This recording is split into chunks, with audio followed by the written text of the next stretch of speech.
The part of the New Testament that we'll be studying for the next 3 weeks in the class would academically be called the Pauline corpus, or the body of materials that's attributed to the Apostle Paul.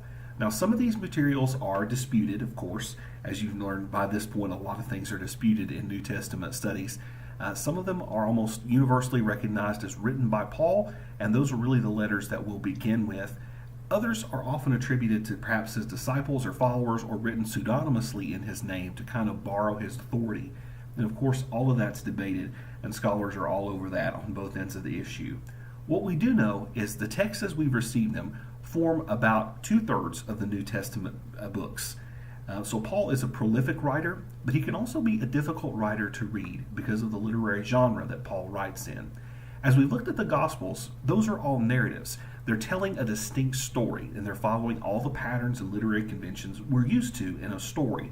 There's a beginning, a middle, and an end. There's action, there's a plot, there's a conclusion. We don't see any of that in Paul's letters because they're letters. They're also a particular kind of letter. While Paul does have some more private letters, such as Philemon or the letters to Timothy and Titus, which we really won't spend much time in this class just due to our time constraints together, the letters that we'll be looking at that Paul is best known for are an epistle. So to understand what an epistle is, that's not a letter you write to somebody when you're pissed at them, or electronically, to make it the E part. What an epistle is a letter that's designed for public address. So it's not a letter, Dear Joe, this is a letter between you and I. This is a letter that's meant to be read to an entire community or a group of communities. For example, when we look at the book of Galatians, this is addressing all of the Christian communities, all of the churches throughout the region known as Galatia. So they kind of swapped this off because they were dealing with similar issues. We know that Paul readily encouraged, and it often happened among communities that were founded by Paul during his missionary journeys, to share the letters that they had back and forth. This is really going on because Paul is what we would consider to be the first true Christian systematic theologian. So what a systematic theologian does is they basically try to take the things that we believe about God and organize them into a system so that they make sense along logical components.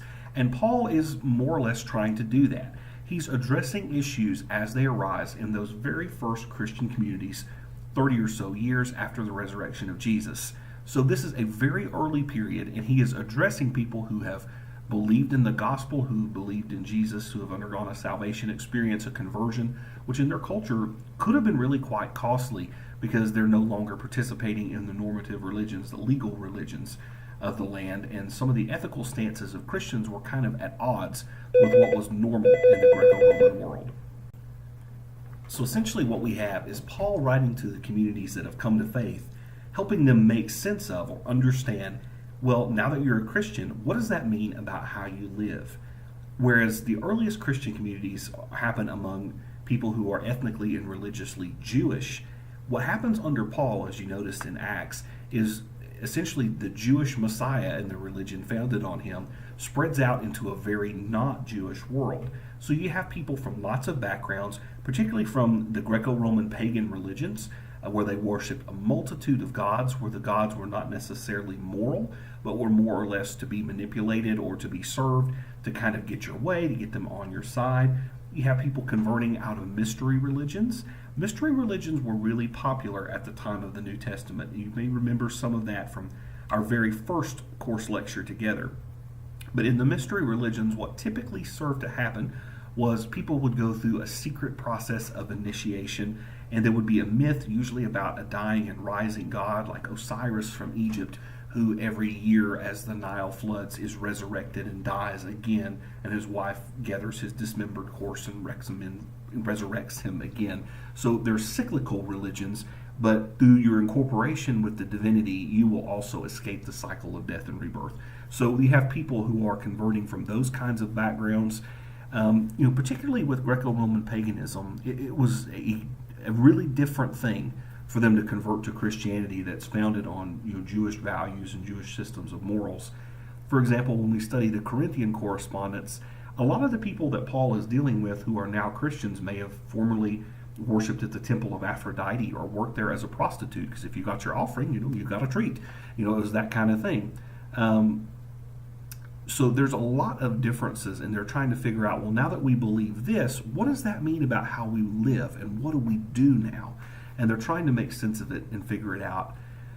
They're also wrestling with theological issues. Some of the ones that come up in the three letters that we're going to study this week, which will be Thessalonians, Galatians, and Philippians, are pretty central to understanding, well, what is it now that you're a Christian, and how do you live? How do you deal with all of that? Here are some of the issues that come up.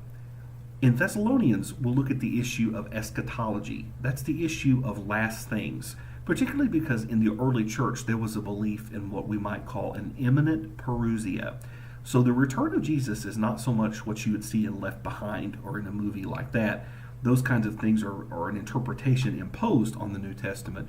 But the early believers really did have a strong belief that Jesus was coming back, as the creeds say, to judge the living and the dead, and he was coming quite soon. For them, when Jesus said he was coming soon, they thought he meant like next Tuesday, instead of in a few thousand years, whenever his purposes were completely accomplished. A lot of people were kind of baffled that, Grandma and Grandpa were dying and Jesus wasn't back yet. So what do we do? How do we live in the meantime? Do we stop our work and move out to the desert, waiting on Jesus to come so that we'll be watching for him when he comes? And if you follow the news, there was a guy, a Harold Camping from some kind of radio church, that convinced a lot of people to do that just a few years ago because he had calculated the date of Jesus' return. Paul is writing to deal with those kind of eschatological questions. How do we live in the present, anticipating the end? What does it mean that Jesus is coming again soon? Is his parousia, his coming, his glorious appearing, is it imminent, or is it going to be up to him, in terms of when it happens? So he's writing to the Thessalonians to deal with that, as well as to deal with issues of morality and Christian character in their community. He writes to the Galatians about another theological term, and that's justification. Justification, simply defined, is what is it that makes a person right with God? What puts us in right standing? How does that happen? Is it through something that we do, something that we believe? Is it something God does to us, or something that we're involved in? The issue that comes to bear in Galatians is it really a faith relationship with Jesus that's enough to put somebody in right standing with God? Or do they also have to take on the Jewish law and obey the law, including the requirement of circumcision to go through Jewish conversion because they're now a Christian?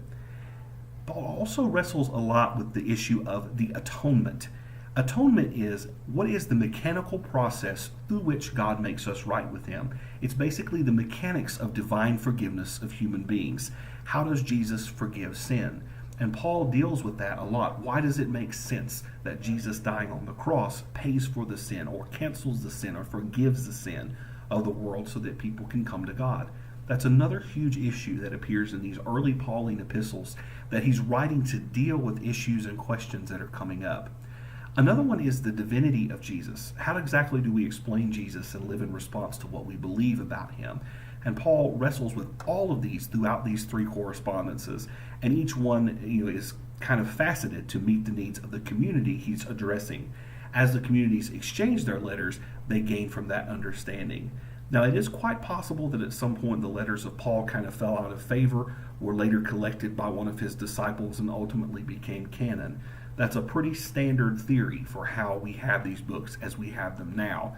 But they were obviously treasured by the church communities that Paul started, because they kept the letters to such an extent that we can have them today. So as we begin our study, we're going to start with the book of Thessalonians, we'll move on to Galatians, and we'll end in Philippians. But let me give you a word of warning. This reading can be really hard material for a lot of people because it's not a narrative, it's a letter. Just like if you found a letter I had written to a friend, you could tell part of what was happening, but you wouldn't know the whole situation. You would only know my side without hearing my friend's voice, without having been a part of the situation or getting my friend's letter that I'm responding to. We only have half of the conversation. The dynamic of these letters is really like we're opening some of Paul's mail that we came across and trying to reconstruct and figure out what was going on in the community that he was addressing based on his response to some communique or some report he'd received from them. So let's understand that we're essentially opening somebody else's mail, trying to learn from it, and that can account for some of the difficulties that we encounter. Also, they're highly situational, and Paul is still working this stuff out himself. He is the first attempt in the church of anybody trying to be a systematic theologian, so he doesn't have much to work with. He's trying to figure all of this out at this point as a relatively new convert to Christianity himself that has carried forward the mission of Christ into the Gentile world. So just kind of strap in and hang on. This will be an interesting few weeks for us. Pauline studies is not my forte. I'm more of a person of the Gospels and the Catholic epistles, but I'll do my very best to guide you through this and to provide you with some resources, and I hope it's something that you gain from. Do remember, though, that without Paul, without his conversion from being basically a religiously motivated terrorist hunting down Christians to being who he is in the writer of these letters and the missionary who fearlessly went forward risking his life and often nearly losing it, suffering incredible things as you read about in the book of Acts because of his profound faith in Jesus that he had come to as its former opponent. Without him, Christianity wouldn't be what it is today. Some critics of Paul have accused him of reshaping the Christian message into Paulianity, something kind of different. And I don't think that's fair, but we'll take a look and see what you think as we go through this material. Certainly there may be points where Paul and other theologians in the New Testament disagree. When these points of tension happen, the best thing that we can do is simply this: look for the truth between the poles. And that's oftentimes where we can find that there may be two different things balancing out two different audiences coming at something with two different needs. Let the tension kind of speak to you and deal with it, see what you find there. Another really important point about Paul, I want to make sure you know on the front end before we really dive into any of his material, his approach to talking about Jesus is different. In the Gospels, we talk about Jesus who is called the Christ. Paul almost always says Christ Jesus, and that seems like a semantic difference or kind of an easy thing. Paul did not know Jesus as a human being. He wasn't a disciple. He wasn't an eyewitness. He maybe didn't even know any of the disciples till he had been a Christian for a couple of years already.